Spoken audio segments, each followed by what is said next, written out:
అందరికీ నమస్కారం అండి. సైన్స్‌కి అంతుపట్టని ఎన్నో రహస్యాలు ఉన్న ఆలయాలు మన దేశంలో ఎన్నో ఉన్నాయి. ఈ ఆలయంలో కృష్ణుడు ప్రతిరోజు రాసలీల చేస్తాడట. ఆ ఆలయము ఎక్కడ ఉందో, ఆ ఆలయ విశేషాలేంటో ఇప్పుడు మనం తెలుసుకుందాము. శ్రీకృష్ణుడు గురించి చిన్నప్పటి నుంచి మనం ఎన్నో కథలు వినే ఉంటాము. గోపికలను ఏడిపిస్తూ, వెన్నను దొంగిలిస్తూ, పట్టుబడినప్పుడు మాత్రము అమాయకమైన చూపులతో అందరి మదిని దోచుకుంటూ ఎంతో అల్లరి పిల్లవాడిగా కృష్ణుడు కనిపిస్తాడు. గ్రామస్తులను, గోపికలను తన వేణుగానంతో ఎంతగా ఆకట్టుకునేవాడో కూడా మనం వినే ఉంటాము. అలాంటి శ్రీకృష్ణుడి రాసలీల గురించి పురాణాల్లో ఎంతో చెప్పబడి ఉంది. ఎన్నో శతాబ్దాల కాలం నుంచి శ్రీకృష్ణుడికి సంబంధించిన కథలు ప్రచారంలో ఉన్నాయి. వీటన్నిటికీ కూడా నిధివన్ ఆలయాన్ని ఒక ఉదాహరణగా చెప్పుకోవచ్చు. బృందావన్‌లోని దట్టమైన అడవుల మధ్య ఈ ఆలయము ఉంది.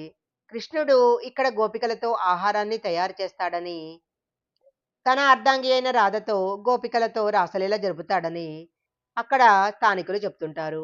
ఈ కారణంగానే ప్రతిరోజు సాయంత్రం 5 గంటల తర్వాత నిధివన్ ఆలయాన్ని మూసేస్తారు. శ్రీకృష్ణుడి జన్మస్థానమైన మధురను ఆధ్యాత్మిక ప్రేమ నగరంగా పిలుస్తారు. మధుర కేవలం చారిత్రక నగరమే కాదు. దీని చుట్టూ శ్రీకృష్ణుడికి సంబంధించిన ఎన్నో ఆధ్యాత్మిక నమ్మకాలు ముడిపడి ఉన్నాయి. ఉత్తరప్రదేశ్‌లోని మధుర జిల్లాలో ఈ వృందావన్ నగరం ఉంది. ఇక్కడ శ్రీకృష్ణుడి భక్తుడు తాన్సేన్‌కు సంగీతం నేర్పించిన గొప్ప సంగీత కళాకారుడు స్వామి హరిదాస్ గురించి ఒక రాతి ఫలకం పైన ప్రస్తావించబడి ఉంటుంది. దీనిలో శ్రీకృష్ణుడి రాసలీల గురించి కూడా చెప్పబడింది. శ్రీకృష్ణుడి రాసలీలల గురించి అనేక పుస్తకాలలో, జానపదాలలో ప్రముఖంగా వివరించబడింది. వీటి ప్రకారము కన్నా అని పిలువబడే శ్రీకృష్ణుడు రాధతోనూ, గోపికలతోనూ నాట్యం చేసేవాడట. ఆయన వేణుగానం వినిపించినప్పుడల్లా బృందావనం మొత్తం పులకించి ఆనంద తరంగాలు వ్యాపించేవని చెప్తారు. నిధివన్ ఆలయంలోని శ్రీకృష్ణుణ్ణి అక్కడున్న స్థానికులు ఠాకూర్జీ అని పిలుస్తారు. రాత్రి సమయంలో ఆయన రాధా గోపికలతో కలిసి రాసలీలలో నిర్వహిస్తాడని అంటారు. అయితే మానవులెవరూ కూడా దీనిని చూడలేరు. సాధారణంగా మనము ఒక చెట్టుని ఎలా చూస్తాము? కాండము, ఆకులు, కొమ్మలు, వేర్లతోనే కదా! వేర్లు ముఖ్యంగా భూమి లోపల ఉంటాయి. కానీ నిధివనలో కనిపించే చెట్ల మూలాలు భూమి నుంచి పైకి వచ్చి కనిపిస్తాయి. కొమ్మలు భూమి వైపు వంగి ఉంటాయి. అందమైన, ప్రశాంతమైన వదనంతో కనిపించే శ్రీకృష్ణుడు, రాధాదేవతల విగ్రహాలు ఈ ఆలయంలో ఉన్నాయి. ఈ ఆలయము ప్రతిరోజు సాయంత్రం 5 గంటలయ్యేసరికి మూసేస్తారు. ప్రతిరోజు తప్పకుండా ఇది జరుగుతుంది. రాత్రి సమయంలో శ్రీకృష్ణుడు ఇక్కడికొస్తాడని భక్తులు నమ్ముతుంటారు. నిధివన్‌లో చోర్ రాధారాణి ఆలయం కూడా ఉంటుంది. స్థానికుల కథనం ప్రకారము శ్రీకృష్ణుడు తన వేణువును వాయిస్తూ రాధారాణి పైన శ్రద్ధ చూపేవాడు కాదట.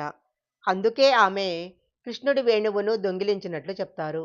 ఈ ఆలయంలో రాధాదేవి విగ్రహంతో పాటు లలితా విగ్రహం కూడా ఉంటుంది. సూర్యాస్తమయం తర్వాత నిధివన్ ఆలయాన్ని మూసేస్తారు. ఈలోపే అక్కడి నుంచి అందరూ బయటికి రావాలి.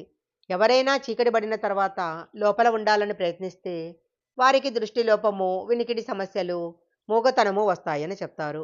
దాదాపు ఒక దశాబ్దం క్రితము ఒక కృష్ణ భక్తుడు రాసలీల చూడాలని నిధివన్‌లోనే ఉండిపోయాడట. మరుసటి రోజు తలుపులు తెరిచేసరికి అతడు మానసిక స్థితి తప్పినట్లు స్థానికులు చెప్తుంటారు. రాసలీల సమయంలో గోపికల్లో ఒకరైన విశాఖకు తీవ్రమైన దాహం వేస్తే శ్రీకృష్ణుడు తన వేణువుతో ఒక రంధ్రాన్ని తవ్వుతాడు. అది నీటితో నిండుకొని విశాఖ యొక్క దాహం తీరుస్తుంది. అప్పట్నుంచి ఈ నీటి కొలనును విశాఖ కుండ్ అని పిలుస్తారు. నిధివన్‌లో రంగమహల్ ఉంటుంది. ఈ ప్రదేశాన్ని ప్రతిరోజు రాత్రి సమయంలో రాధా, కన్నయ్యలు సందర్శిస్తారని చెప్తుంటారు. రంగమహల్‌లోని గంధపు చెక్కతో చేయబడిన పాన్పును ప్రతిరోజు 7 గంటలలోపు పూలతో అలంకరిస్తారు. తామర నీటితో పాటు అనేక ఇతర పదార్థాలను పాన్పుకు దగ్గరలో ఉంచుతారు. నిధివనలో ప్రసిద్ధ సంగీతకారుడు హరిదాస్ ఆధ్యాత్మిక కీర్తనలు చేసేవాడని చెప్తారు.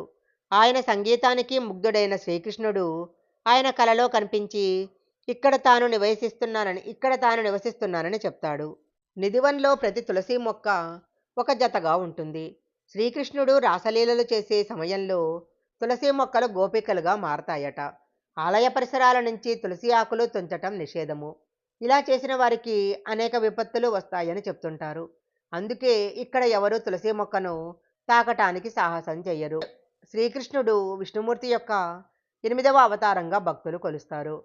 ఏది ఏమైనా ఈ నిధివన్ ఆలయము చాలా ప్రాముఖ్యత కలిగి ఉంది. ఈ ఆలయాన్ని దర్శించుకోవాలనుకునే వారు విమానంలో వెళ్ళాలంటే న్యూఢిల్లీలోని ఇందిరాగాంధీ విమానాశ్రయం నుంచి బృందావన్కు 128 కిలోమీటర్ల దూరము. ప్రైవేట్ వాహనాలు, ట్యాక్సీ ద్వారా విమానాశ్రయం నుంచి బృందావన్ చేరుకోవచ్చు. బృందావన్కు నేరుగా రైలు మార్గం కూడా లేదు.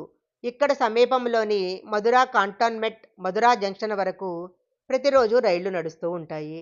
మధుర నుంచి బృందావన్ 10 కిలోమీటర్ల దూరంలో ఉంటుంది. ప్రధాన నగరాల నుంచి బృందావన్కు నేరుగా బస్సులు నడవవు.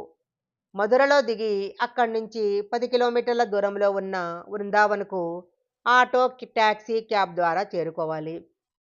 ప్రైవేట్ వాహనాల్లో వెళ్ళేవారు బృందావన్కు చాలా సులభంగా చేరుకోవచ్చు. ఈ వీడియో కనుక మీకు నచ్చినట్లయితే లైక్ చేయండి, షేర్ చేయండి. ఇలాంటి మరిన్ని వీడియోల కోసం మా ఛానల్ సబ్స్క్రైబ్ చేసుకోండి.